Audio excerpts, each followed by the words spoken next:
দর্শক, news hour শেষ করব মন ভালো করা একটি গল্প শুনিয়ে। কুষ্টিয়ার মিরপুর শহরে প্রতিদিন ভোর আসে শালিকের ডানায় ভর করে। গত ৩০ বছর ধরে পৌর বাজারে কিছু ব্যবসায়ী নিয়মিত তাদের সকালের খাবার দিয়ে আসছেন। শত শত শালিকের একসাথে ওড়াউড়ি আর কিচির মিচিরে সে এক অপার্থিব দৃশ্য তৈরি হয় রোজ। কুষ্টিয়া প্রতিনিধি শরীফুল ইসলামের পাঠানো তথ্য ছবিতে একটি ডেস্ক রিপোর্ট। গাড়ির কর্কশ হর্ন বা নাগরিক কোলাহলে নয়, কুষ্টিয়ার মিরপুরে ঘুম ভাঙে পাখির কুজনে। সাত সকালে দল বেঁধে উড়ে আসে শালিকেরা।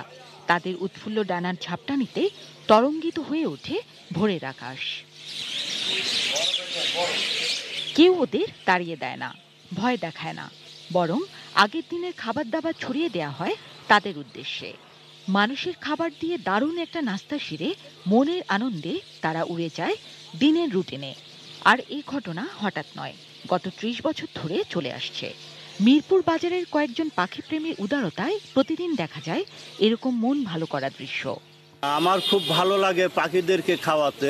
আমি আহার করার আগে আমি যদি পাখিকে আহার না দিই, আমার ওই দিনটা ভালো লাগে না। আমি দোকান খুলতে আসার আগেই দেখি যে আমার দেখা দেখি পাখি কটা উড়ে আসে, আমি খাতে দিই। আমার দেখা দেখি বাজারের অনেক দোকানদার, হোটেল, আমার দোকানের কিছু কাস্টমার এদের খাতে দেয়। একসঙ্গে এত শালিক সচরাচর চোখে পড়ে না কোথাও, শুধু ওদের দেখতেও আসেন অনেকে। এই যে বিপুল সংখ্যক পাখি মিরপুরের আশেপাশে স্থানীয় এলাকা থেকে যখন আসে, তখন এখানে একটা মনোমুগ্ধকর দৃশ্য অবতরণ ঘটে।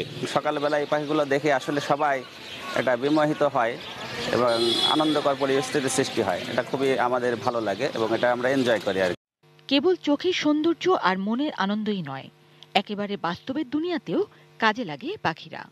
কীট পতঙ্গ খেয়ে ফসল রক্ষায় গুরুত্বপূর্ণ ভূমিকা রাখে তারা। ইচ্ছা এবং আনন্দ, তারা যে উদ্যোগটা নিয়েছে যে খুব ভোরবেলাতে যে সকল পাখিরা, শালিক পাখি একেবারে যখন ঘুম থেকে মানুষ ওঠে সেই সময় তারা এই পাখিগুলোকে খাবারের ব্যবস্থা করে। সেখানে প্রায় ৪-৫ হাজার পাখি একত্রিত হয় এবং এটা নিঃসন্দেহে তারা প্রশংসার দাবিদার।